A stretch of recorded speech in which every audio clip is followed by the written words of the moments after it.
Hello and welcome back to Gotham Sound's coverage of NAB 2025. We're back from lunch on day one, Sunday, and thank you for your patience. Born on a mountain, raised in a cave, talking with sound devices is all I crave. Paul, how are you? I'm pretty good. That quote you just gave, is that Shakespeare? Yes. Dog the Shakespeare Hunter, I something must like say, that. you're looking very attractive today, Oh, Nick. thank you. The Thank best you. I've ever seen you. And especially with this jacket, this glossy jacket, Oh, yeah. and the hair. But you know, you're missing something in the whole setup. And I think this will go perfectly well. Oh, So beautiful. I'm going to interview you Okay, great. about this. So give me another quote. Okay, perfect. Wait. I'm so emotional. That's why I wear shades all the time. How's that? Okay, perfect. Thank you. Anyway, let's get serious if it's possible. Okay, perfect. Just a quick story about the getup, because we already have a comment about it. Okay. Kyle asked, "Geez, Nick, what was lunch?" Lunch was a hamburger, but there was a long story where we had a kind of rogue customer that made off with quite a bit of money for Sound Devices gear and just held on to it for 6 months more than they were supposed to. And I had to track them down and get it back from them. And so Allison, who's one of the people at Sound Devices, decided that I was the bounty hunter and that I should have Dog the Bounty Hunter wig for this interview. So there we go. All right, so Perfect. let's get moving. Paul, Yeah. thanks for being with us. Thank you for watching. Thank you for your patience. We have been running behind, so we're going to try to catch up, but we've just had so much great interaction. So please keep your questions coming. But Paul, what is new with Sound Devices? Okay, we've got some really cool new feature coming on the 8 series. Firmware coming out very shortly. That's all I'm prepared to say. But it's basically to make playback more useful on set. You know, the 8 series is very much a record priority setup. We've always had playback features, but they've been not particularly easy to use. Like, if a director says, can you play back from this point in that last recording so I can check a line or a performance, or was there a dropout at this point? And just being able to play back and find portions within a particular recorded take has not been the easiest process. So what we've done is develop a feature called waveform display. And that's what you're seeing here now on the CL16. This pretty waveform, yes. It is beautiful, yeah. So this is a recording I've just made, and I had, just to let you know, we had four. Imagine like you had 4 actors, right, on channel 1, 2, 3, and 4. Yep. And you were mixing them, and basically, you can see that I've color on the CL16 to be actor 1 yellow, actor 2 blue, actor 3 red, actor 3 green. Now the waveform corresponds to the colors of the speaker. So I can see immediately that here is where actor 3 started talking. So it makes it very easy to find lines that an actor's saying. Now to play, you can play through it and you can see this playback cursor moving through the take. And I can obviously scrub backwards if I want to. I can scrub forwards. I can pause. I can use these middle encoders here to now jump through the waveform. You can see the cursor moving here. So it's very quick to navigate. I can even go into scrub mode and start scrolling at slow speed or faster or faster or faster, or even go into reverse. Okay, so it's really some great navigation and playback tools. But one of the nicest things is the ability to lay cue markers, so that you can see some labels up here which correspond to these top row encoders. So if I want to lay a mark coming up here, I can just hit add cue, and now I see a little cue mark there. I can add as many as I like, and I can delete them just by hitting the delete button. And then I can very quickly jump back to them and navigate to my markers on the fly. So this actually makes it a far more useful playback utility on set. So that's the new feature here. There is a new menu that supports all this. So I'm just going to walk you through that menu. Okay, and is that, so you have to go into playback mode for that, or is that? So yeah, you can enable this feature. You don't have to have it. So right now, we've got the waveform displayed, but I've programmed a shortcut here on this U5 button to disable that. So I can just turn it on and off, like so. Now the nice thing is this waveform is generated super quickly. So I could do a 2-hour recording, and then when I hit stop, that waveform appears virtually instantaneously. You're not waiting for it to build, even though all that data is being sent across a USB cable to the CL16. Wow. Okay, so let's just check out the menu that supports this. So I've made a shortcut as well to get to that menu, and unfortunately we're going to have to go here. And Yeah, come on in, Tobias. Did a good shot of that free. right So there. I'm going to the CL16 menu, and there's a menu down here called Waveform Display, just there, highlighted there. And come in here, and now this is where I can enable or disable the waveform view, which I just showed you with a shortcut. I can also select which tracks waveforms I'm going to show. So I can show ISO tracks or mixed tracks, and I can scroll through and select which tracks I want to display. Now, in reality, you're probably not going to want to overlay 32 Right. ISO tracks. You've got a very messy waveform, but you can select which ones you want, and you're going to be able to do this via a shortcut from this panel as well. So there's that menu, and then this next menu here, colors, enables you to choose what color the waveforms are. But my favorite feature is what I just showed you. You can set a track to follow the channel color. Now, we programmed in these channel colors of like yellow, blue, so that's why I've set these ISO tracks to follow that. So it says follow channel color. So that's how it's very easy to relate the color of the actor to that person's lines on the waveform. That is very cool. That is, and is that only with the CL16, or is there integration within the 8 series as well? This is only for the CL16 for the time being. Yep. So the other thing you can do is display the waveform in either as a rectified signal, which is as a positive amplitude, or signed negative and positive. So this is a typical negative and positive signed waveform. But if I select rectified, now you see it in that format. So you get to choose what you prefer. Okay, I actually prefer the sign, so I'm going to reselect that now. Okay, and then because everyone I know loves their daylight mode. Oh yeah, let's see it. I just thought, hey, all right. That'll keep a certain person called Lauren happy. I mean, everybody likes options. You know, I think that's. So that's waveform, and I think this is really going to enable more give you more confidence, provide those playback roles on set. Okay. That's so very cool. Yeah, that's 8 series. Now the firmware is going to be coming out very shortly. So keep your eye out, and there'll be some other stuff in there as well, because we're always evolving the 8 series. It's from the very start we said it's a very powerful platform. Yeah. And this proves it. Right. That we can still add these very advanced features. Well, yeah, let's talk about just a little bit of the history of it, because obviously it started with the Scorpio. Yeah. And how many years ago was that? What's that? How many years ago was that? God, I think it's 6. It was a while ago. It feels like 6 years. And it probably might be longer, but yeah, the Scorpio came out, and then the 888 and 833 followed several months later. But yeah, if you actually go to our website and you look at the firmware history, you'll see that there's been massive advancements every year. I mean, there must have been close to 30 or 40 major releases. Yeah. And this is the way we've designed the architecture so that it can continue to evolve. And there's no stopping it. Yeah, it's amazing because, you know, not only, what was it, last year was, I mean, obviously we had daylight mode, but also the 32-bit float recording. Yep. Right? And then I don't know, I mean, you tell me, was it always designed to have a Nexus built into it, or was that something that just was added? Let's put it this way. We knew that we wanted to integrate it with future products. And so we made sure that we had a multi-pin interface that would allow us to communicate with other types of products. So yeah, it was on the cards.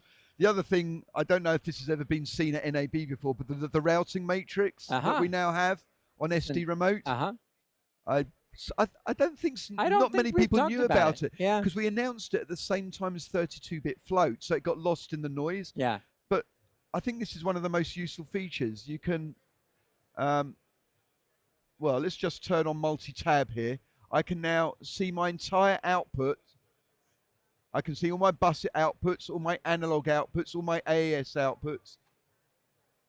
And you can see all my Dante outputs, and then you can see all the sources that can be routed to them. So, like I can very quickly just change routing, pre-post fade, or what have you. And then I can see all my channels here. I can see my bus sources. I can see my returns down the bottom here as well.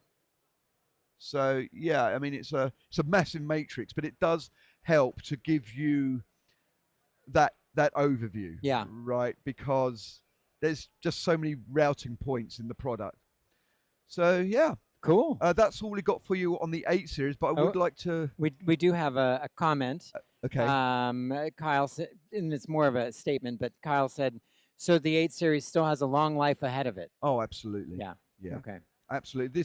It was always intended to be a 10, 15 year, 20 year product. Wow. That's why we put a lot of processing power in there. Got it. To grow with the and FPGA based as well. Now the FPGA part of it is important. FPGA stands for Field Programmable Gate Array, and you can think of that like programmable hardware. Traditionally in the past, once your hardware was designed, it's hardwired, that was done. But field programmable is like programmable hardware. We can actually change the capability of almost like the hardware. That's wild. It is wild. Yeah.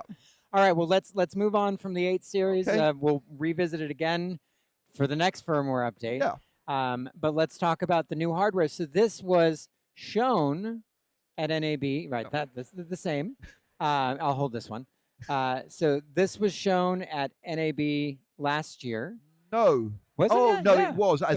But it was a very early prototype. Yeah, we actually released this in end of November last year. Yeah. So this one's mine. I'm taking it. Goes with the. But so the A20 handheld. So tell us what's going on with this. It's out now. Was used on the Super Bowl, if I'm not. Yeah, Kendrick Lamar used one of these in his Super Bowl halftime performance, and it was a very proud moment for us to have one of our products in front of billions of viewers. It was quite nerve-wracking, actually. But, you know, the production team were very confident with our technology and chose to go with us, and the great sounding mic as well.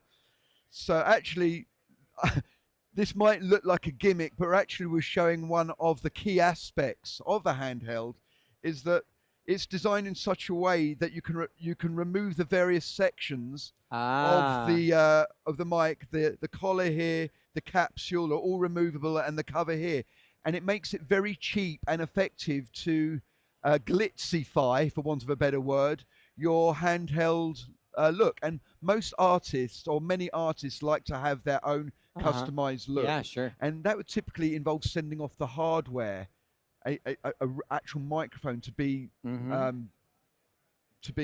modified. Yeah. But this makes it a very cheap and effective way of doing that. So you could actually buy the plastic housings. Yeah, you can buy kits for doing that. And then maybe you just send away the grill. Exactly. Or not the grill, but the capsule. So yeah, that's why I wanted to show that, not just because it goes well. No, I mean it's pretty. You have it in gold and red. Yeah. So some other things about this we should talk about. So this is really the third transmitter in our transmitter line. There was the A20 Mini in its single form and in its battery doubler form. There's the single Mini. Yeah. There's the doubler here. And then we had our A20X belt pack, which works with shotgun, phantom mics, and guitar inputs and digital mics as well. And now this is our handheld. This uses the same modulation scheme as all the other Astral wireless products. Our capsule is our own capsule, and it's really got a very clear sound. It's a cardioid. But we've designed the system such that... Cardioid dynamic or cardioid condenser? This is a dynamic. Dynamic, okay. So it uses Sennheiser threads. But we've designed the system that will work with any capsule, a Sennheiser or Shure threaded capsule. And at the moment it's on Sennheiser. You can just reverse that by undoing these 3 screws here, and then pulling this off and flipping the collar. And then it's got the different threads. So it will work with literally any head out there. Okay? That's fun. And notice also below this collar there's this ring, which we call the control ring, which provides different button options. So this is a single button option, but we also have a 3-button option, and also a press switch as well. No, a slide switch.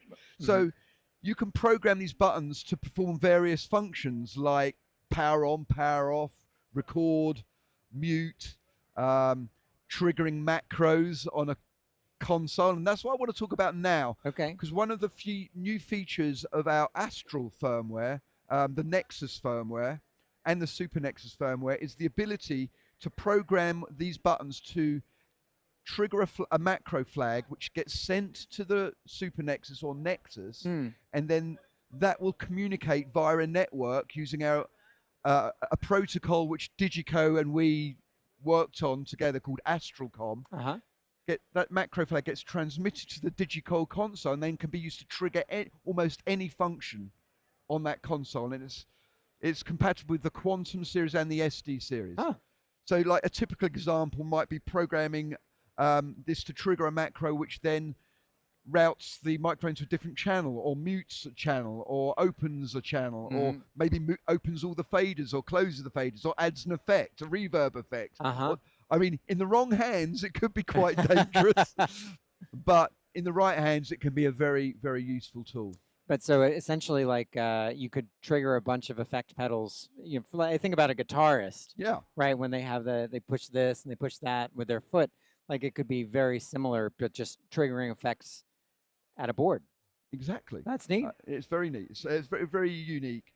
So I could demonstrate that on the Super Nexus over there to show you actually in action, but I don't want to move the whole rig right now. We'll take your word for it. Okay. So that's a key feature, but let's take a little bit of a closer look to inside here. You know, we've got our 18650 style battery. These are ubiquitous batteries. They are used commonly in powerful like torches and things like that. And vapes, I think.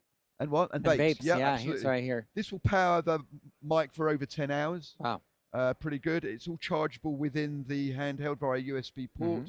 Here, you've got a micro SD card in there for recording. You can navigate all the menus here using these buttons. But really, this control ring is easily swappable, by the way, so it's very easy to swap yourself. Most of the functions in here, in fact, all of the functions in here, you can control directly from the Nexus anyway, so you very rarely need to go in there. The other thing I want to show you is there's a counterbalance in here. So if I unscrew this at the bottom here, this gold pyramid-shaped object here is actually the antenna. And this antenna provides great, robust transmission from 470 up to 1.5 gig. Okay. Now this is an optional counterweight. So if you slip that in the end there, it sort of balances out the weight of the mic if that's what you prefer, to be weighted more towards the hand. It's all those attention to detail which makes these things really, really usable. Okay. And that does not affect the performance at all. In fact, this has been designed where the famous death hand grip that can block the RF is not affected at all, the way it's designed. I've never seen a conical antenna like that. That's cool. It is. That is really neat. So that's the handheld for you. All right. And we've spoken about macros on the Astral. There's maybe a couple of other minor features which we're adding. There's the ability, we've upped the number of outputs on the Super Nexus and the Nexus. So the Nexus has gone from 16 to 32 outputs, and the Nexus from 32 to 64 audio outputs. Wow. Okay. So wait, it's got that many outputs, but how many the Nexus has? Is that analog? That's Dante? How many outputs is like? The what Nexus are they? Has Dante, analog, AES. Wow. Okay. But you have the ability to route to more outputs, which gives you more flexibility. I see. With like press to talk applications and communication applications. That's really mainly it on the Super Nexus, I think. That firmware for that is coming out very shortly as well. We're always looking to improve the performance of our RF technology in general anyway. So 8.10, the firmware that's due very shortly on Nexus and Super Nexus and all the transmitters, is also going to improve range even further. I mean, already our range is one of the best, if not the best, but we think we can get an extra 3 dB to 5 dB of sensitivity. Wow. Okay. So that will be changing the actual transmission codec, or that's... No, it's the same modulation codec. Okay. We've just tweaked them. That we found some areas for enhancement. Yeah. Cool. And so we're always looking to do that. So we're very confident now we're going to basically be the best in the industry when it comes to that. I look forward to seeing it. Yep. We have some comments and questions. Yep. So Christopher says, would like to see a replacement for the 970. I feel like we've been hearing that for years. Yep. We've been saying that for years. I've been hearing it for years. That's a really good question. I have many questions in response to that. Yeah, because there's many ways you can cook that chicken. Yeah. Is that a phrase? Yeah, sure. It works. It's better than the alternative. I will tell you that I have used the 970 for a long time. I do a lot of like reality television show reunions. Yep. And so I've been using the 970 to record backups and things like that because it's a very easy thing. But recently I switched over to Scorpio because of the 32-bit float. And it made it very easy to just, bring in 16 channels. I went analog and just not worry about gain so much. Yeah, exactly. Yep. I mean, I set the tone and I do, I try to do my best, but just to make sure, and Post loves it. They're really happy. Yeah. They at least like to know they have the option. I think being able to provide ISOs without limiters on there is maintaining that full dynamic range is what Post like. Yeah. Limiters are great if they're good limiters and they work for ages and they're still valid in some situations. But if you can record neat, why would you use them? Right. Yeah. All right. Let's see. So Ivar says a scrolling waveform while recording would be cool. So I don't know, maybe room for future improvement. Okay. Kyle says pretty cool. And then we had somebody, this was translated. So thank you to everybody back in New York. Yanbian says awesome. But you can see it's in a character that I just is that who spelled that in? Yeah, apparently. Oh, awesome. Cool. Sweet. I love that. Yeah.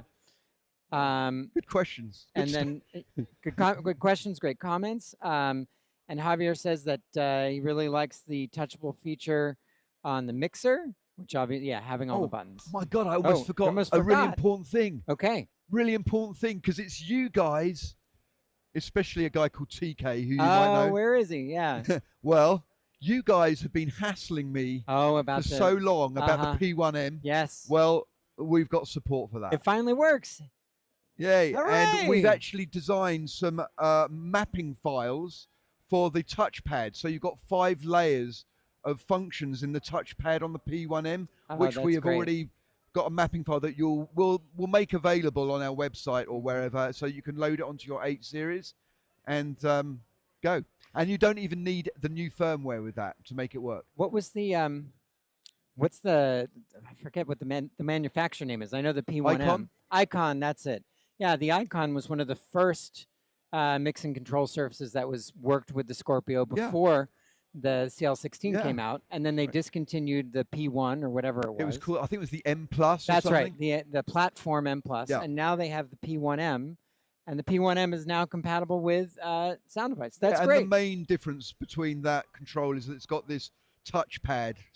I think it's a 4x4 touchpad, and you can program in various 8 series shortcuts into that. And it's also got a time code display on it. Oh, wow! It's great to have flashing numbers. Yeah, for sure. So check it out. Yeah, if you can't afford the CL16 yet, or if you need a backup. Yeah. Just bear in mind that CL16 is the only thing that can do this waveform display. Yes, for sure. Well, look, Sam also said thank you so much for the playback feature.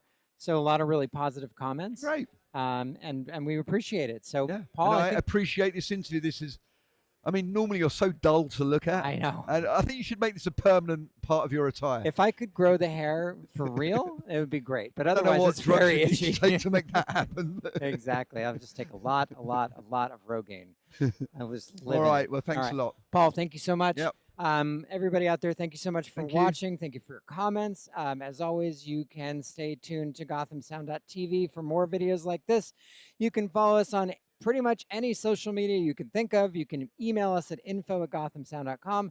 And if you are considering purchasing or renting these high-tech audio products, please consider Gotham Sound.